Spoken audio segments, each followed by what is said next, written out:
ప్రియమైన దేవుని బిడ్డలారా, ఈ లోకంలో జీవించేటువంటి మనలను దేవుడు ఎంతగా ప్రేమిస్తున్నాడంటే, మన పరిస్థితులను అర్థం చేసుకొని పరిస్థితులకు తగ్గట్టు మనకు సహాయం చేసేటువంటి దేవుడు. పరిశుద్ధ గ్రంథంలో ఒక శతాధిపతి దేవుని వద్దకు వచ్చి, నా దాసుడికి బాగలేదయ్యా, నా దాసుడు బాగు చెయ్యి, నా దాసుడికి బాగలేదు, మీరు బాగు చెయ్యమని అడిగారు. నేనే నీ ఇంటికి వస్తానన్నాడు. నేను అర్హుడను కాదు స్వామి, మాట మాత్రం సెలవిమ్మన్నాడు.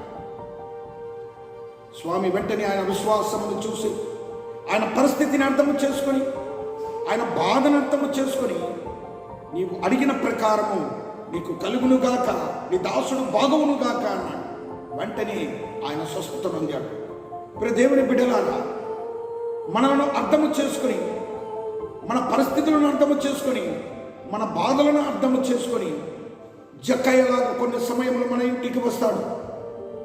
బెతెస్దా కోనేరు వద్ద ఉన్నటువంటి వ్యక్తి వద్దకు శరీర రోగమును బాగు చేయడానికి వస్తాడు. కొన్ని సమయంలో మనం ఆయన సన్నిధానమునకు వచ్చి వస్త్రపు చెంగు ముట్టిన స్త్రీలాగా మనము ముట్టినప్పుడు మనల్ని బాగు చేస్తాడు. ఏది ఏ పరిస్థితి అయినను పరిస్థితులకు తగ్గట్టు నిన్ను అర్థము ప్రభు చేసుకుంటున్నాడు. కానీ ఆయన నీ కొరకు పని చేస్తూ ఉన్నటువంటి ఆయనను లేక యేసయ్యను మనం ఎవ్వరము అర్థము చేసుకోలేక ఉన్నాం.